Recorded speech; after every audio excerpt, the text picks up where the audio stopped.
एकदा सुखमासीनं शङ्करं लोकशङ्करं पप्रच्छ गिरिजाकान्तं कर्पूरधवलं शिवम्।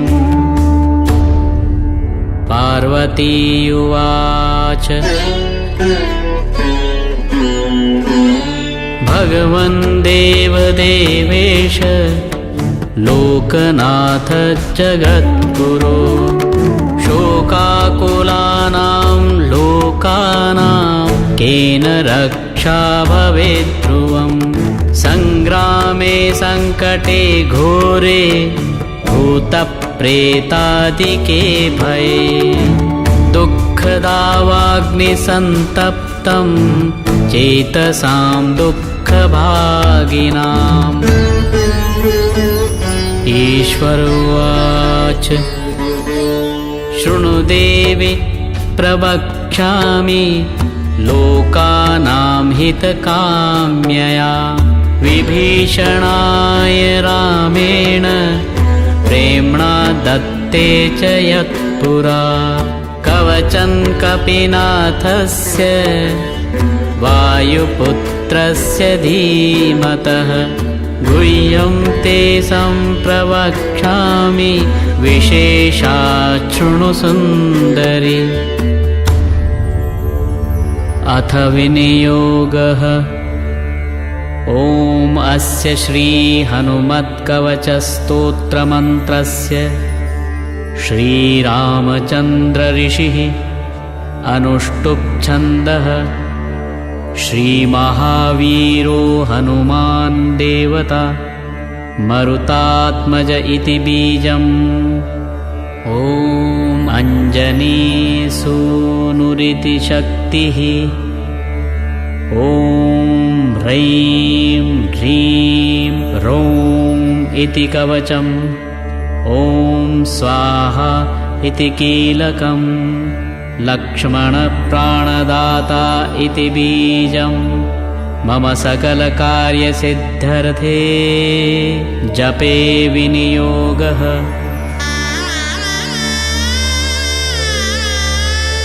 ॐ अथ न्यासः ॐ ह्रां अङ्गुष्ठाभ्यां नमः ॐ ह्रीं तर्जनीभ्यां नमः ॐ ह्रूं मध्यमाभ्यां नमः ॐ ह्रैं अनामिकाभ्यां नमः ॐ ह्रूं कनिष्ठिकाभ्यां नमः ॐ ह्रः करतलकरपृष्ठाभ्यां नमः।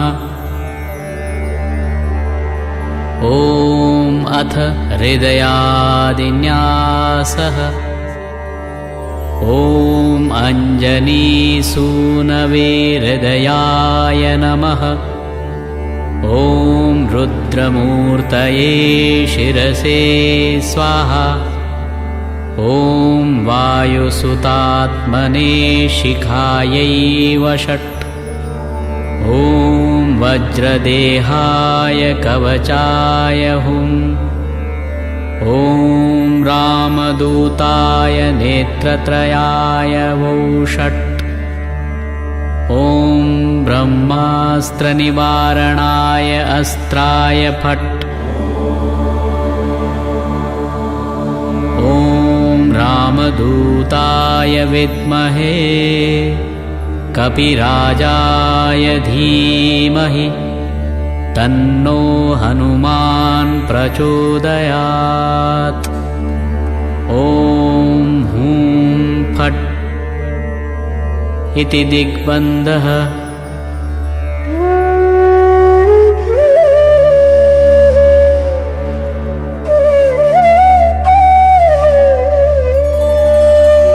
ध्यायेद्बालदिवाकरद्युतिनिभं देवारिदर्पापहम् देवेन्द्रप्रमुखप्रशस्तयशसं देदीप्यमानं रुचा सुग्रीवादिसमस्तवानरयुतं सुव्यक्ततत्त्वप्रियं संरक्तारुणलोचनं पवनजं पीताम्बरालङ्कृतम् उद्यन्मार्तण्डकोटिप्रकटरुचियुतं चारुवीरासनस्थम् मौञ्जीयज्ञोपवीताभरणरुचिशिखाशोभितं कुण्डलाढ्यं भक्तानाम् इष्टदन्तं प्रणतमुनिजनं वेदनादप्रमोदम् ध्यायेद्देवं विधेयं प्लवगकुलपतिं गोष्पदीं भूतवार्धिम्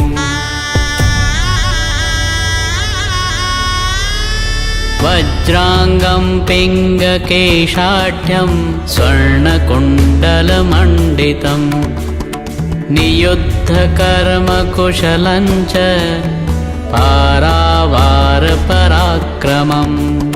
वामहस्ते महावृक्षं दशास्य करखण्डनम् उद्यद्दक्षिणदोर्दण्डं हनुमन्तं विचिन्तयेत् स्फटिकाभं स्वर्णकान्तिं द्विभुजं च कृताञ्जलिं कुण्डलद्वयसंशोभि मुखाम्भोजं हरिं भजेत् उद्यदादित्यसङ्काशम् उदारभुजविक्रमम् कन्दर्पकोटिलावण्यं सर्वविद्याविशारदं श्रीरामहृदयानन्दं भक्तकल्पमहीरुहम् अभयं वरदं दोर्भ्यां कलये मरुतात्मजम् अपराजितनमस्तेस्तु नमस्ते रामपूजित प्रस्थानं च करिष्यामि सिद्धिर्भवतु मे सदा।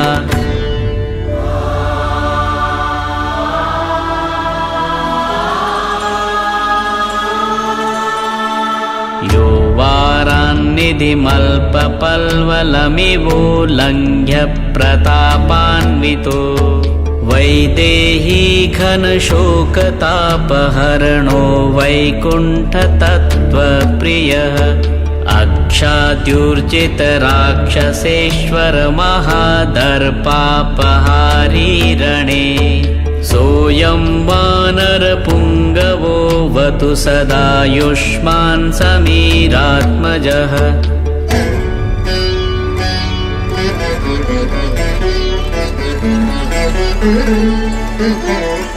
वज्राङ्गं पिङ्गकेशं कनकमयलसत्कुण्डलाक्रान्तगण्डं नानाविद्याधिनाथं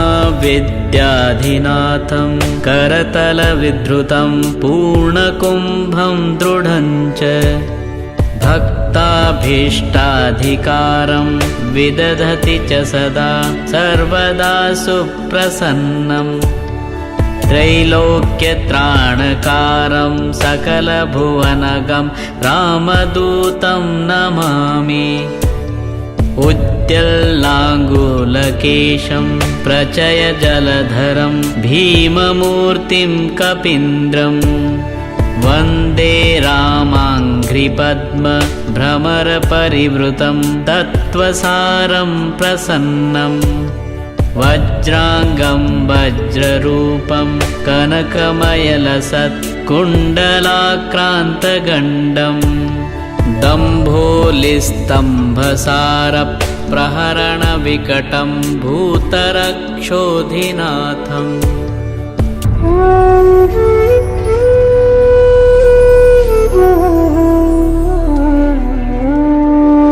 वामे करे वैरिभयं वहन्तं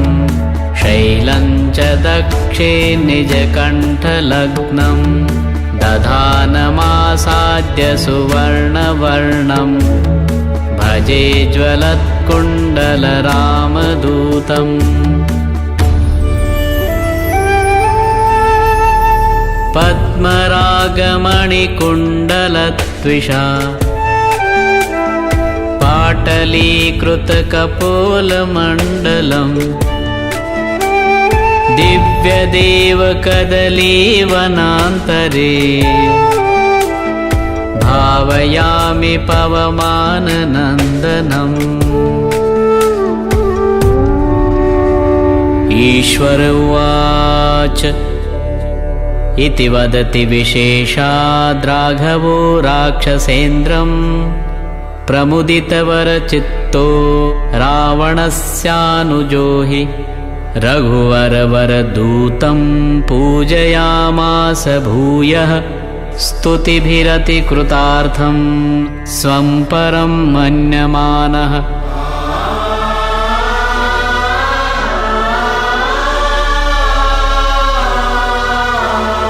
वन्दे विद्युद्वलयसुभगं स्वर्णयज्ञोपवीतं करणद्वन्द्वे कनकरुचिरे कुण्डलं धारयन्तम् उच्चैरुष्यद्युमणिकिरणैः श्रोणिसम्भाविताङ्गम् सत्कौपीनं कपिवरवृतं कामरूपं कपीन्द्रम्।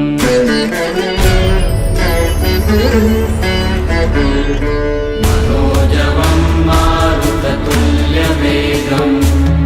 जितेन्द्रियं बुद्धिमतां वरिष्ठम् वातात्मजं वानरयूथमुख्यं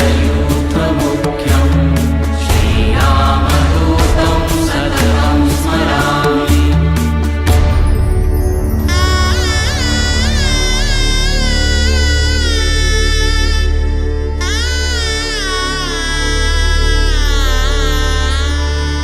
ॐ नमो भगवते हृदयाय नमः। ॐ आञ्जनेयाय शिरसे स्वाहा। ॐ रुद्रमूर्तये शिखायै वषट्। ॐ रामदूताय कवचाय हुम्। ॐ हनुमते नेत्रत्रयाय वौषट्। ॐ अग्निगर्भाय अस्त्राय फट्। ॐ नमो भगवते अङ्गुष्ठाभ्यां नमः। ॐ वायुसूनवे तर्जनीभ्यां नमः। ॐ रुद्रमूर्तये मध्यमाभ्यां नमः। ॐ वायुसूनवे अनामिकाभ्यां नमः। ॐ अग्निगर्भाय करतलकरपृष्ठाभ्यां नमः।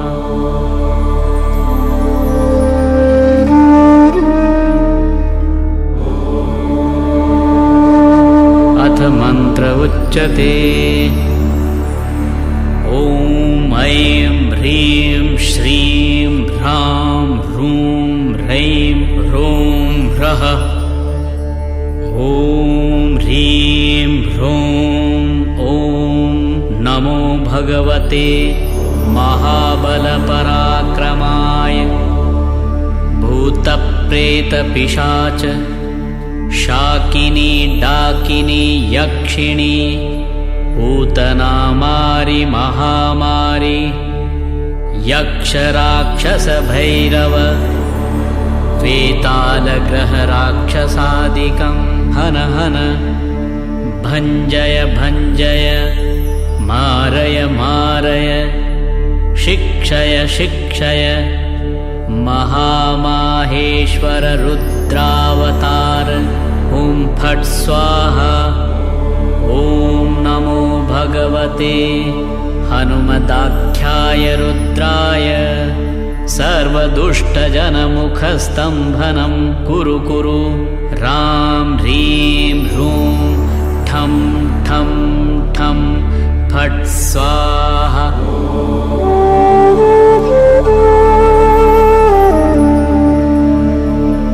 ॐ नमो भगवते अञ्जनीगर्भसम्भूताय रामलक्ष्मणानन्दकाय कपिसैन्यप्रकाशनाय पर्वतोत्पाटनाय सुग्रीवसाधकाय रणोच्चाटनाय कुमारब्रह्मचारिणे गम्भीरशब्दोदयाय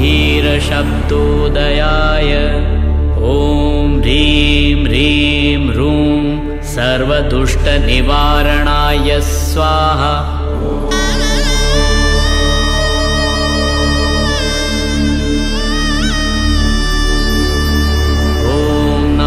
हनुमते सर्वग्रहान् भूतभविष्यद्वर्तमानान् दूरस्थान् समीपस्थान् सर्वकालदुष्टदुर्बुद्धिन् उच्चाटय उच्चाटय परबलानि क्षोभय क्षोभय मम सर्वकार्यं साधय साधय हनुमते।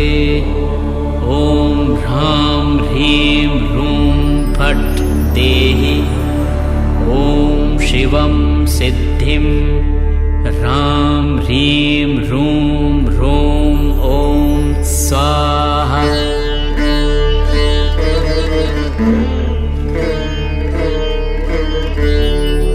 ॐ नमो हनुमते परकृतयन्त्रमन्त्रपराहङ्कार भूतप्रेतपिशाच परदृष्टि सर्वविघ्नदुर्जनचेटकविद्या सर्वग्रहान् निवारय निवारय वद वद पच पच दल दल किल किल सर्वाणि कुयन्त्राणि दुष्टवाचं फट् स्वाहा।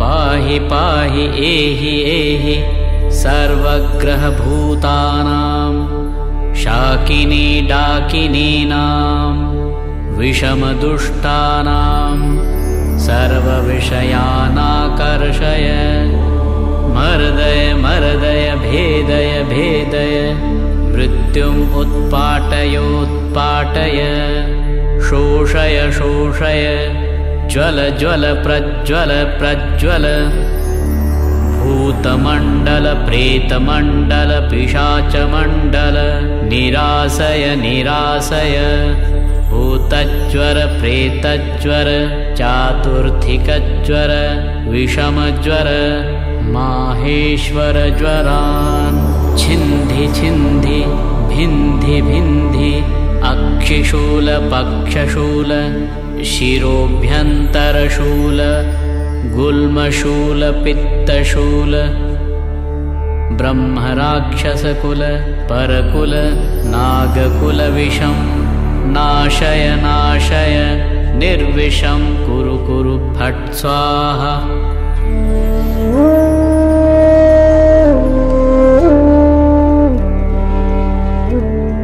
ॐ ह्रीं सर्वदुष्टग्रहान् निवारय स्वाहा। ॐ नमो हनुमते पवनपुत्राय वैश्वानरमुखाय हन हन पापदृष्टिं षण्डदृष्टिं हन हन हनुमदाज्ञया स्फुर स्फुर स्वाहा।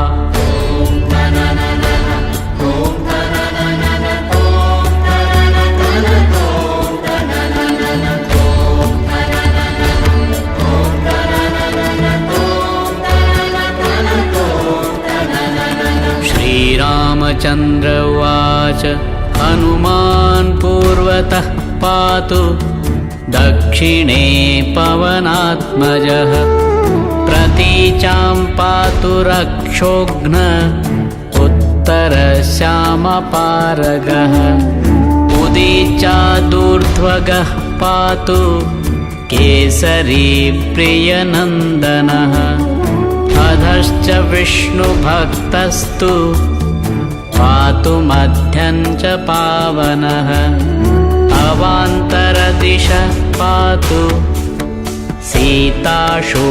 सीताशोकविनाशनः लङ्काविदाहकः पातु सर्वापद्भ्यो निरन्तरं सुग्रीवसचिवः पातु मस्तकं वायुनन्दनः भालं पातु महावीरो भ्रुवोर्मध्ये निरन्तरं नेत्रे छायापहारी च पातु नः प्लवगेश्वरः कपोलो कर्णमूले तु पातु श्रीरामकिङ्करः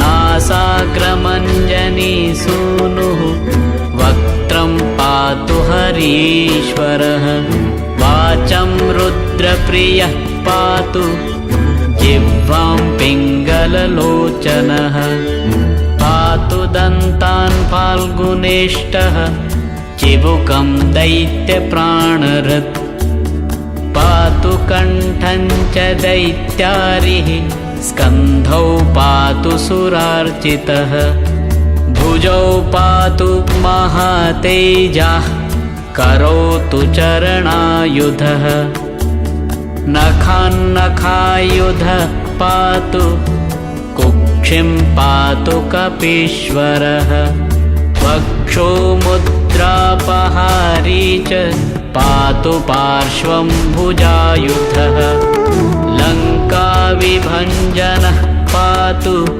पृष्ठदेशे निरन्तरं नाभिं च रामदूतस्तु कटिं पात्वनिलात्मजः गुह्यं पातु महाप्राज्ञः लिङ्गं पातु शिवप्रियः ऊरू च जानुनी पातु लङ्काप्रासादभञ्जनः जङ्घे पातु महाबाहुः गुल्फौ पातु महाबलः अचलोद्धारकः पातु पादौ भास्करसन्निभः पादान्ते सर्वसत्त्वाढ्यः पातु पादाङ्गुलीस्तथा सर्वाङ्गानि महाशूरः पातु रोमाणि चात्मवान् हनुमत्कवचं यस्तु पठेत् विद्वान् विचक्षणः स एव पुरुषः श्रेष्ठो भुक्तिं मुक्तिं च विन्दति त्रिकालमेककालं वा पठेन्मासत्रयं सदा सर्वान् रिपून् क्षणे जित्वा स पुमान् शिवमाप्नुयात् मध्यरात्रौ जले स्थित्वा सप्तवारं पठेद्यदि क्षयापस्मारकुष्ठादि तापत्रयनिवारणम् अर्कवारेष्वत्थमूले स्थित्वा पठति यः पुमान् अचलान् श्रियमाप्नोति सङ्ग्रामे विजयी भवेत् यः करे धारयेन्नित्यं स पुमान् श्रियमाप्नुयात् विवाहे दिव्यकाले च द्यूते राजकुले रणे भूतप्रेतमहादुर्गे रणे सागरसम्प्लवे दशवारं पठेद्रात्रौ मिताहारे जितेन्द्रियः विजयं लभते लोके मानवेषु नराधिपः सिंहव्याघ्रभये चोग्रे शरशस्त्रास्त्रपातने शृङ्खलाबन्धने चैव काराग्रहणकारणे कायस्थं वह्निदाहे क्षेत्रे घोरे सुदारुणे शोके महारणे चैव ब्रह्मग्रहविनाशने सर्वदा तु पठिन्नित्यं जयमाप्नोत्यसंशयम् भूर्जे वा वसने रक्ते क्षौमे वा तालपत्रके त्रिगन्धेनाथवा मश्या लिखित्वा धारयेन्नरः पञ्चसप्तत्रिलोहैर्वा ओपितं कवचं शुभम् गले कट्यां बाहुमूले कण्ठे शिरसि धारितम् सर्वान् कामानवाप्नोति सत्यं श्रीरामभाषितम्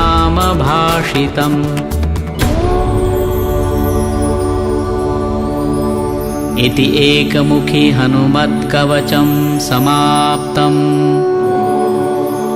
ॐ हनुमते नमः।